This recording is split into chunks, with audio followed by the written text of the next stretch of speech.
forecasters have been predicting a strong holiday season for retailers. So far, shoppers seem to be pulling out their credit cards and spending as expected. But what does the rest of the season look like? For answers, we've asked a panel of experts to join us in a game of fact or fiction. Tamara Gaffney is the principal analyst and director of Adobe Digital Insights. Jeff Glick is the CEO of Foursquare, and Lila Snyder is the president of Global E-commerce for Pitney Bowes. Welcome, all of you. Are you ready? Absolutely. Let's do this. You know the rules. I'm going to read you some statements, and you're going to hold up your card and tell me if you think it's fact or fiction. Here we go. According to the National Retail Federation, more shoppers bought items online than in stores over the Thanksgiving weekend. This trend will continue throughout the season. Fact or fiction? Agreed. Fiction. All right, Lila, tell me why. Yeah, I think about it differently. Consumers are really blending the experience between the in-store physical and the digital experience. And so it's really hard to know whether the purchase, even if it was consummated in a store or online, it's really both places are influencing it. Okay, and Jeff, what do you think?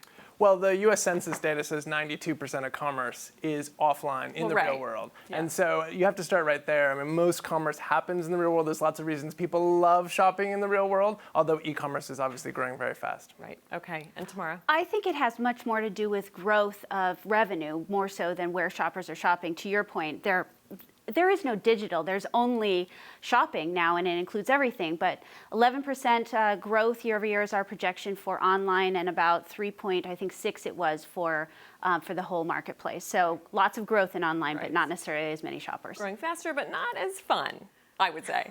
Depends on what you like. Convenient, though. Okay, number 2. If you haven't done your holiday shopping by now, you've missed the best deals of the season. Fact or fiction?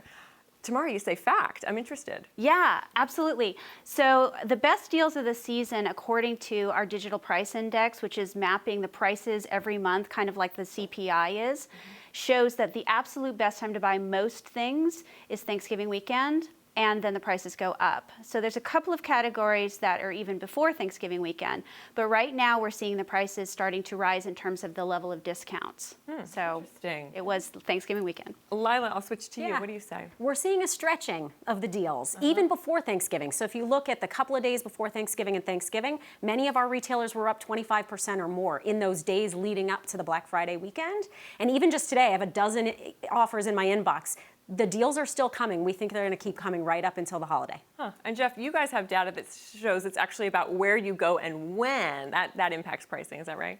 Well, it's also about the time to avoid the lines, and so there are certain places to go to avoid the lines. But on the price side, we're seeing the stretching that Lila's seeing, and so consumers believe that there's deals throughout the season, even though there might be certain categories that happen on Black Friday. They're seeing great deals throughout the season. So the peak shopping days are actually that final Saturday before Christmas in the real world, and December 23rd last year was the peak shopping day. So there's a lot of procrastinators out there who still think they're going to get a deal. And department stores peak late in the season, so there's still a lot of good deals on department stores late in the season. I'll be right with them at the very end. Okay, number 3, last-minute shoppers visit the same stores and shop for the same items as other shoppers. Jeff, fact or fiction?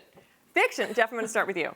Well, we're a location intelligence data science company, so we looked at this from our 50 million users, and it turns out that people who shop early and people who shop late have a different demographic and sort of psychology makeup. So early on, you have your Black Friday bargain hunters. They tend to be younger. A lot of millennials, about half are under 34. They have the energy for Black Friday. They're very savvy. They're ready to brave the crowds. They want the deals. They have a lot of college debt, so they're particularly looking for places like Old Navy and Payless Shoes and sort of discount offers. Late in the season, the mix of people who shop is later. They tend to be a little older, a little more affluent. They're willing to splurge. And they waited a little long, so they have a lot of items to check off that list. Interesting. All right, we're going to speed it up a little bit. So Tamara, let me just get your comments on this one. Let's talk about jewelry for a minute. The jewelry category sees the lowest price day on Thanksgiving, and yet most of the bulk of purchasing happens right before the last day to ship. Wonder why, who the buyers of that would be. So yeah, definitely toys and electronics earlier and other types of goods later in the season. Okay, speaking of toys and electronics, the next question is, electronics and toys are the season's most popular gifts. Fact or fiction? Fact. Lila, let's hear what you have to say. Yeah, I mean, look, toys and electronics are always big, but we're also seeing a lot of demand for handbags, jewelry in particular, and also unique items. We find smaller retailers are doing really well with unique and specialty items you can't get anywhere else. And Tamara, you also say fact.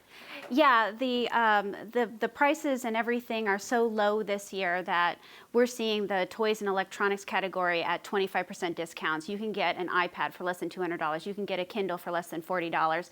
They're blowing out the electronics category. And toys are always hot. We don't have Star Wars this year, so not as hot as it was last year. So a lot of iPads under the tree this year. But Jeff, you are refusing to show anything. I'm not Why? going to answer because Foursquare, we don't necessarily know what people You're buy. rebelling. We know when they go. So what I will add to these very intelligent experts is if you're going to buy electronics, you want to go on a Sunday night. That is when to avoid the lines. And if you're going to buy toys, a perennial favorite, Friday afternoon, Friday early evening, avoid the lines. Those are the best times. And if you're going to buy women's clothing, it's Monday. So those are the Or buy times to online. go. Right.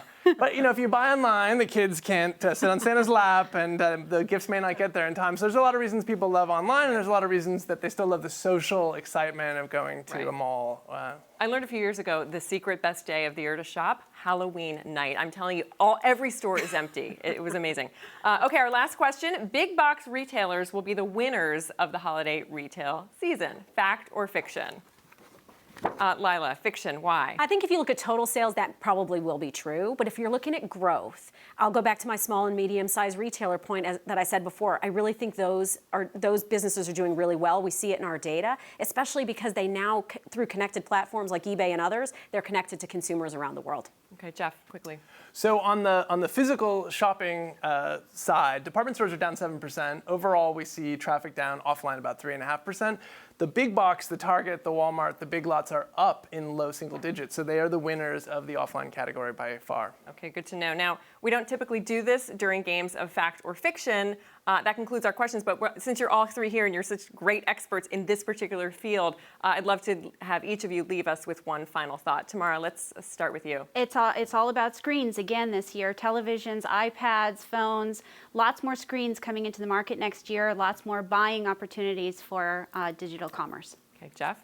So one of the things that we're excited about is physical shopping as an industry is stabilizing. It's only down about 3.5%. NRF said down 3.7, so our data was accurate once more. Last year it was down double digits. They've had so a rocky ride the past couple years. it's been a much better so year that's for interesting to see. real-world retailers this year. Interesting. All right, and Lila, final word. Consumers are broadening their aperture in terms of where they're looking. We see a lot of consumers looking across borders. In particular, U.S. retailers are having great success this year in India, in Australia, and other markets around the world. Interesting. Broadening the aperture. Well, thanks to all of you for being here. What a fantastic game, and happy shopping.